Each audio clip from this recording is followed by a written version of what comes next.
खुलुमबाय दिनै फुंबिलिनि खौरांफोरा जाबाय गिबि खौराङाव दङ बे समाव आसामनि गिबि मन्थ्रि डक्टर हिमन्त बिश्व शर्माया बिटिसिआव फैनानै माखासे बाथ्रा बुंनानै गालांदों। थारैनो बिजेपि दोलोआ लासै लासै फैबाय थानाय समाव बिटिसिखौ दखल खालाममारगोन नामा? कार्बि आंलं अट'नमासखौ बिजेपिआ खुंथायाव लाबोनाय बायदि बिटिसिखौबो खुंगोन नामा? बे बिथिङाव नोजोर बोनानै नायोब्ला गोबां समफोरावनो बिजेपिनि माखासे दैदेनगिरिफोरा बिटिसिखौ दैदेननायनि बाथ्रा बुंबोबाय थादों। बेबादिनो 4 नं जमदुवार बिटिसि बियाबनि सिङाव थानाय कासियाबारि आर'नाइ गेलेग्रा फोथाराव थांनाय माखासे सान सिगाङाव जमदुवार मण्डल बिजेपिनि बानजायनायाव बिजेपि दोलोनि देरहासार थांखि मेलाव गिबि मन्थ्रि डक्टर हिमन्त बिश्व शर्माया बाहागो लाफैदों आरो बेयावनो बिथाङा खौरांगिरिफोरनि सिगाङाव ओरैबायदि बाथ्रा बुंदों दि बिटिसिनि रायजो राजाफ्रा बे खेबाव नेशनेल पार्टी बिजेपिखौ हास्थायदों। दिनैनि दिनाव बिटिसिआव बिजेपि दोलोआ सेथि मासियाव दं। फैबाय थानाय समाव बिजेपिआ बिटिसिखौ खुंथायाव लाबोगोन। बेफोर बाथ्राया गिबि मन्थ्रि डक्टर हिमन्त बिश्व शर्मानि। नोंथांमोना बेनि सायाव मा बाथ्रा फोरमायनो सानो? थारैनो बिटिसिआव बिजेपिआ सेथि जायगायाव दंमारोना? थारैनो बिजेपिआ बिटिसिखौ मोजां नोजोरजों नायदोंना? नोंथांमोना कमेन्टनि गेजेरजों फोरमायहरनो हागोन। बिटिसिआव बबे मोनसे दोलो एबा पार्टीआ सेथि पजिशनाव दं? कमेन्टनि गेजेरजों फोरमायहर। नैथि खौराङाव दङ चन्दन ब्रह्मआ बिटिसि बिसायख'थियाव देरहासार जानानै सोरखार दानायनि उनाव आं बिथांखौ गेदेर हारिमुवारि आफाद एबा बर' हारिमु आफादनि आफादगिरि बानायगोन मानोना बिथाङा आथिखालाव समायना देंखो दिन्थिफुंगासिनो दं। बेयो बिथांनि थाखाय मोजां जागोन। बेफोर बाथ्राखौ बुंदों हाग्रामा महिलारिया। आरोबाव हाग्रामा महिलारिया बुंबावदों दि 14 नं चिरांदुवार बियाबनि थाखाय नमिनेशन नेवसिजानाय उदां बिजाथि डक्टर सांग्रां ब्रह्मनि सायाव बिथाङा बुंदों डक्टर सांग्रां ब्रह्मजों थोंजों जेबो सोमोन्दो गैया। थेवबो आं मिथिनो मोन्दों दि बिथाङा आंनि दोलोनि दैदेनगिरिजों रायज्लायदों। जुदि बिथाङा 14 नं चिरांदुवार बियाबाव बिपिएफ दोलोखौ मदद खालामो अब्ला जों बिथांनो हांख्रायहरदों। आं चिरांदुवार काउन्सिल बियाबाव 5000 भटजों आवगायगासिनो आरो दा सांग्रां ब्रह्मआ जोंखौ मदद खालामोब्ला काम्फा बरगयारिया 10 आरो 15,000 भटआव जेनगोन। गासै काम्फा बरगयारिखौ बे खेबाव 14 नं चिरांदुवार आरो देबोरगाव मोन्नैबो बियाबाव मैखोमै जेनजानो एबा जेनहोनो थांगासिनो दं। बेफोर बाथ्राखौ बुंदों हाग्रामा महिलारिया। थामथि खौराङाव दङ इंलेन्डनि लिभारपुलाव खुंजानाय बुहुमनां बक्सिं चेम्पियनशिपनि गिबि मेचआव आसामनि बक्सार गेलेगिरि लवलिना बरग'हाइआ जेनदों। भारतनि बक्सारआ तुर्कीनि एसिलिदार बुस्राजों 5 स्क'रआव जेननो गोनां जादों। लवलिनाया ससियेल मिडियायाव गोसो बायनाय मोनसे पस्ट लिरदोंमोन। लवलिनाया लिरदोंमोन दि बोसोरसे गोजानाव थानायनि उनाव आं आंनि गिबि गेजेर हायुङारि बादायलायनायाव आगान होदोंमोन। आं आंनि गिबि मेचखौ जेनबाय। बेयो जोबोद दुखु होयो दि आं दुखु मोनदों। बे खेबावबो आं जेबो खालामनो हायाखै। बिथाङा इंराजियाव लिरदों। लवलिनाया बेखौबो मख'दोंमोन दि नाथाय बयबो मिथिगौ आं जेब्लाबो आं मोजां फोरोंथायनि थाखाय जुजिबोदों। आं लाक्जारि दाबि खालामा। आं मोजां फोरोंथायल' नागिरो। आं आंनि आथिखालनि कच आरो हानजानि सोद्रोमाफोरखौ दायनिगिरि खालामा। बिसोरो जेब्लाबो आंखौ मदद खालामदों। बिसोरो जेब्लाबो आंखौ मदद खालामनो नाजादों होनना बिथाङा लिरदों। करिमगन्ज जिल्लानि मुङा श्रीभूमियाव सोलायनायखौ लानानै ओनसोलाव सोमजिदों दुंहाव थासारि। मैया मोनसे हेंथा दिन्थिफुंनायाव पुलिसनि आखायाव 100निबो बांसिन फरायसाफ्रा गोब्राबै जोखोम जानो गोनां जादोंमोन। मिथिनो मोननाय बायदिब्ला फरायसाफोरखौ पुलिसआ आयेन बेरेखायै बेबादि अजद होनायनि थाखाय फरायसालिमानि सिङावबो फरायसाफोरखौ गाग्लोबदोंमोन। पुलिसनि बे अनागारिनि बेरेखायै फरायसाफ्रा जिल्लायाव फरायसा धरना मुंनि मोनसे हेंथा हाबाफारि खुंदोंमोन। मख'नो गोनांदि थांनाय बोसोरनि 19 नबेम्बर खालाराव रायजो सोरखारा करिमगन्ज जिल्लानि मुंखौ सोलायना श्रीभूमि खालामदोंमोन। गिबि मन्थ्रिया गले गले बुंबाय थायोदि रबीन्द्रनाथ टेगरआ करिमगन्जखौ श्रीभूमि बुंदोंमोन।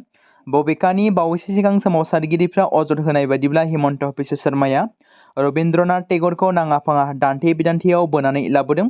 सोमावसारगिरिफ्रा अजद होदों दि सासे मुस्लिम मुगैग्रा हिमन्त बिश्व शर्माया करिम सोदोबखौ लाखिनो थाखायल' जिल्लानि मुंखौ सोलायनो हाखु दाखु थिरांथा लादोंमोन।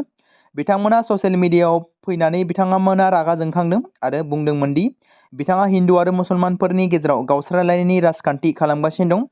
भारतनि जाग्रा आदार दिहुनथाय सेक्टरा हादोरनि दिहुनथाय सेक्टराव 7.7% बिहोमा होदों। बे सेक्टरा 70 लाखनि बांसिन सुबुंफोरनो खामानि होदों। रोंग'साफोरा पाइ इन्डिया आरो प्रपाग इन्डिया हाबाफारियाव बाहागो लानानै बुंदोंमोन दि बे सेक्टरा 2025 आरो 2026 मायथाइनि रांखान्थियारि बोसोरसिम $535 बिलियन बांनायनि आसा दं। AI अट'मेसन आरो स्मार्ट पेकेजिंनि गेजेरजों दारिमिननि गोदान ओंथि बेखेवनायजों भारतआ जाग्रा आदार आरो पेकेजिं मुवाफोरनि थाखाय मोनसे मुलुगनां मिरु महरै नुजानायनि खाबु दं। बेराफारसेथिं भारतनि जिबारि आदार हाथाया 20.3 जौखोन्दोनि जथाय बोसोरारि जौगानाय हार CAGR जों जौगानो हागौ होनना साननाय जादों, जाय 2033 मायथाइसिमाव $10.8 बिलियन सिम सौहैगोन।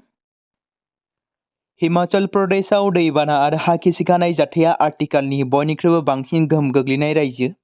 दैज्लां बोथोर जागायजेननायनिफ्रायनो हाजोआरि रायजोआव 360निबो बांसिन सुबुंफोरा जिउ खोमानांबाय। स्टेट डिजास्टार मेनेजमेन्ट अथ'रिटिनि बायदिब्ला गं 2838 मोब्लिब जगायग्रा लाइनफोर आरो गं 509 दै जगायनाय खान्थिजों लोगोसे 1087 लामाफोरा सिलिंखार जालांदों। रायजोआव गासै अनुमान खालामनाय खहाया फ्राय 3979.52 कौटि जाबाय। पान्जाबनि फोजोबस्रांनाय दैबानाया मोनसे 10 बोसोरनि बयनिख्रुइबो गिख्रंथावनासिन मिथिंगायारि खैफोदजों मोगा-मोगि जानांदों। रायजोनि गं 23 जिल्लाफोरनि 1900नि बांसिन गामिफोरा दैबानाजों साग्लोबसारदों, जायनि जाहोनाव सा 43 सुबुंफोरा फिन आरोबाव जिउ गोमानाय खौरां मोन्दों। रायजोआव 1.71 लाख हेक्टरसो आबादारि हाया लोमसावजोब्बाय। रायजो सोरखारा मिरुनिफ्राय मोनसे जर'खा राङारि पेकेज दाबि खालामदों दि जेराव मिरु आबाद मन्थ्रि शिवराज सिंह चौहानआ सिगांनिफ्रायनो गोहोम गोग्लैनाय ओनसोलफोरखौ नायगिदिंदों आरो मोनसे गुवारै फोरमायथि थियारि खालामगासिनो। दिमा हासाव दिगबार ओनसोलनि थागिबिफोरा Assam disaster resilient hill area road development project corridor 2 नि सोलिबाय थानाय जरिपनि सायाव अजद दिखांनानै गोख्रोङै गोजोननाय गैयै फोरमायदों। दाबि खालामदों दि बिथांमोना लामा सोलायनाया आसामनि मन्थ्रि आफादनिफ्राय गनायथि मोनदों। मख'जाथाव दि 3875 कौटि रांनि बे मावथांखिखौ गिबि मन्थ्रि डक्टर हिमन्त बिश्व शर्माया फोसावदोंमोन जुन 2025 मायथाइयाव। बे मावथांखिनि गेजेरजों हाजोआरि जिल्लायाव 348 किल'मिटार खैफोद होबथाग्रा लामाफोरखौ लुनो थाखाय रादाय होनाय जादोंमोन। बिसोरनि गेजेराव टनग्रिक, मौलाकान, सिमतुइलुं, सेमकर, मैकां, गुनजुं, जाराय, लुककुक 102 किल'मिटार लामाया थाखानाय PWD लामाजों खारनांगौमोन।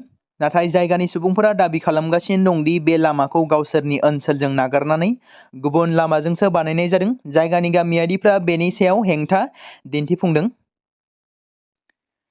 मिरु नखर मन्थ्रि बिफाना मोनसे गोनांथार बिथोन फोसावदों, जाय आफगानिस्तान, बांलादेश आरो पाकिस्ताननि हिन्दु, सिख, बौद्ध, जैन, पारसि आरो खृष्टान धोरोमारिफोरा 31 दिसेम्बर 2024 मायथाइयाव एबा बेनि सिगां हादोराव हाबफैनायब्ला नंगुबै पासपर्ट गैयाब्लाबो बिथांमोना भारतआव थानो गनायथि मोनगोन।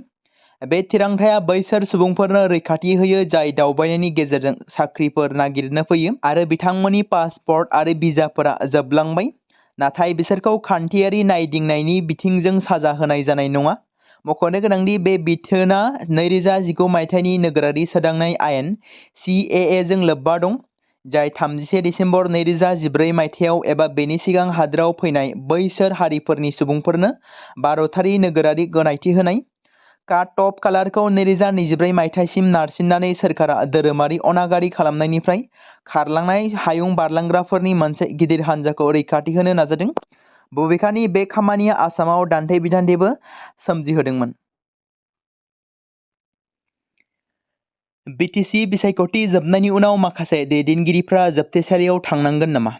मख'नो गोनांदि असमिया निउज पर्टेलाव सावरायजानाय थांनाय 2014 मायथाइयाव NDBS बिदायजों बुथारजानाय मोनसे जाथायखौ लानानै न्याय मोननांगौनि दाबि नखरनि, जेराव BTCनि बै समनि 10 थाखोआव फरायफुबाय थानाय फरायसुलि प्रिया बसुमतारीया NDBनि आखायाव जिउ खोमानांदोंमोन। जाय जाथायखौ लानानै प्रिया बसुमतारीनि नखरा फोरमायथिनाय बायदिब्ला प्रिया बसुमतारीनि दुखुनांथावै बुथारनायनिफ्राय दासिमबो न्याय मोननो हायाखै। दायो गुबै बाथ्राया बेसो 11 बोसोरनि उनाव बे दुखुनांथाव जाथाया मोनसे गोदान महर लादों, जेराव प्रिया बसुमतारीनि बिमा-बिफाया BTRनि EM रन्जित बसुमतारीया बे जालांनाय जाथायाव आखाइ दं होनना समाजारि बिजोङाव फोरमायथिदों आरो थांनाय माखासे सान सिगाङाव गाहाय बिजिरगिरिनो जाथायनि सायावनो बिजिरनो थाखाय नायबिजिरनो गांसे लाइजामबो दैथायहरदोंमोन। बेराफारसेथिं BTRनि CMआ खौरांगिरि सोंथि खालामनायाव ओरैबायदि बुंदों दि BTCआव जालांनाय मोनफ्रोम जाथाय जानाय भुगिनांनाय नखरा जेब्लायबो न्याय मोननांगौ होनना दाबि खालामो आरो बेबादि बाथ्रा बुङो प्रमद बर'आ। नेपालनि सोरखारा मोन 26 मुंदांखा समाजारि बिजों प्लेटफर्मफोर जेरै फेसबुक, इउट्युब, इन्स्टाग्राम, एक्स बायदिफोरखौ 7 साननि समनि गेजेरावनो बेन खालामनो फोसावदों, जायखौ लानानै नेपाल हादोराव गोबां दावराव-दावसि सोमजिदों। गोजौसिन बिजिरसालिनि मोनसे बिथोननि फिननायाव सोरखारखौ अनलाइन प्लेटफर्मफोरखौ सामलायनो आरो लुबैयै आयदाफोरखौ नायगिदिंनो बिथोन होदोंमोन आरो अनलाइन एपफोरखौ होबथानाया गोख्रैनो गोहोम गोग्लैदों। बेनि थांखिया डिजिटेल प्लेटफर्मफोरनि बिबान आरो नायगिदिंनायखौ रैखा खालामनाय। मन्त्रि बिफाना फोरमायथिनाय बायदिब्ला प्लेटफर्मफोरखौ नायबिजिरनो थाखाय थोजासे सम होनाय जादोंमोन, नाथाय सोरखारनि खावलायनायफोरखौ नेवसिगारनो गोनां जादोंमोन। नेपाल टेलिकमिउनिकेशन अथरिटिखौ बिथोन होनाय जादों दि जेब्लासिम नायबिजिरनाय गोनांथिफोरखौ आबुं खालामा अब्लासिम बेफोर साइटफोर बाहायनायखौ होबथागोन। आईसीसी आइजोफोरनि बुहुमनां काप 2022 आ खाथियाव सफैगासिनो। गेजेर हायुंआरि क्रिकेट गथुमा टुर्नामेन्टनि थाखाय टिकेट होनायखौ फोसावदों, जाय भारत आरो श्रीलंकायाव जागोन। नायगिरिफोरखौ गोसो बोहोनो थाखाय गुवाहाटी, इन्दौर, बिजाग आरो मुम्बाइ बायदि भारतारि थावनिफोराव लीग मेचफोरनि थाखाय टिकेटफोरखौ गिबि खोन्दोआव 100 रांनिफ्रायनो जागायजेननाय बेसेनाव मोननो हागोन। गुवाहाटीआव गिबि खेबै जागोन 30 सेप्तेम्बराव भारत आरो श्रीलंकानि गेजेराव, नैथियाव इंलेन्ड आरो दक्षिण आफ्रिकानि गेजेराव, थामथियाव अक्ट'बर 7आव इंलेन्ड आरो बांलादेश आरो 10 अक्ट'बराव निउजिलेन्ड आरो बांलादेश। आईसीसी जागोन थावनिफोराव लीग मेचफोरनि थाखाय 100 रांनिफ्राय टिकेटआ जागायगोन।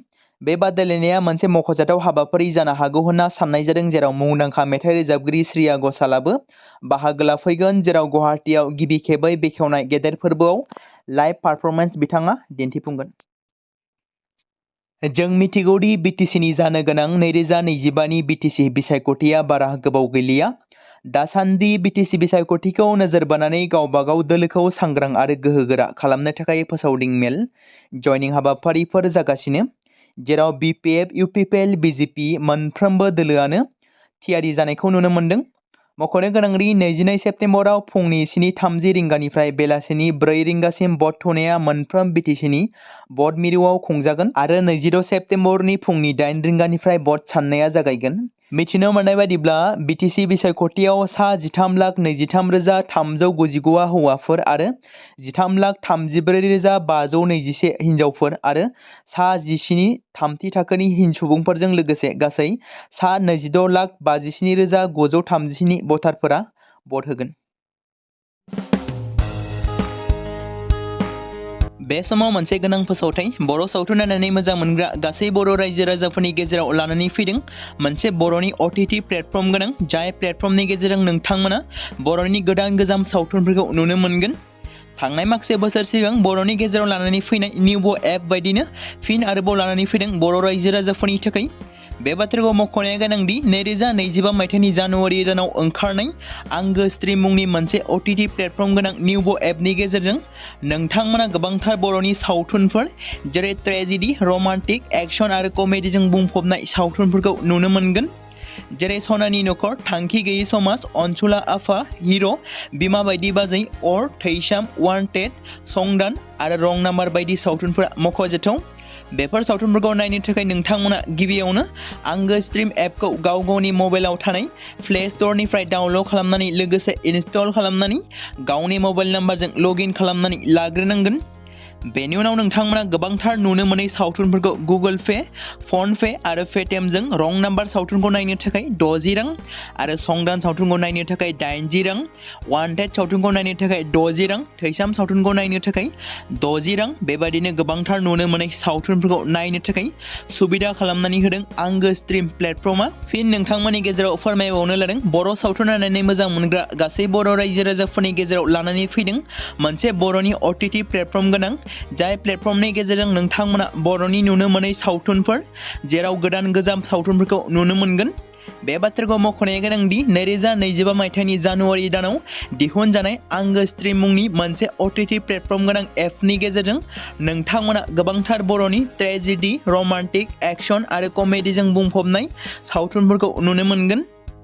जेरै रं नाम्बार, संदान, वान्टेड, थैसाम, अर, बिमा बायदि बाजै, हिर', अनसुलाफा, थांखि गैयि समाज, सनानि नखर बायदि बायदि सावथुनफ्रा मख'जाथाव। बेफोर सावथुनफोरखौ नायनो थाखाय नोंथांमोना गिबियावनो आंगो स्ट्रिम एपखौ गावनि मबाइलाव थाखानाय प्ले स्ट'रनिफ्राय इनस्टल खालामनानै गावनि मबाइल नाम्बारजों लगइन खालामखांनायनि उनाव नोंथांमोना गोबांथार नुनो मोनै सावथुनफोरखौ गुगोल पे, फन पे आरो पेटिएमजों रं नाम्बार सावथुनखौ नायनो थाखाय 60 रां, संदान सावथुनखौ नायनो थाखाय 80 रां, वान्टेड सावथुनखौ नायनो थाखाय 60 रां, थैसाम सावथुनखौ नायनो थाखाय 60 रां, बेफोरबायदिनो अर सावथुनखौ नायनो थाखाय 60 रां पे खालामनांगोन। बेबायदिनो गोबांथार नुनो मोनै बर' सावथुनफोरखौ नायनो थाखाय सुबिदा खालामनानै होदों आंगो स्ट्रिम प्लेटफर्मआ।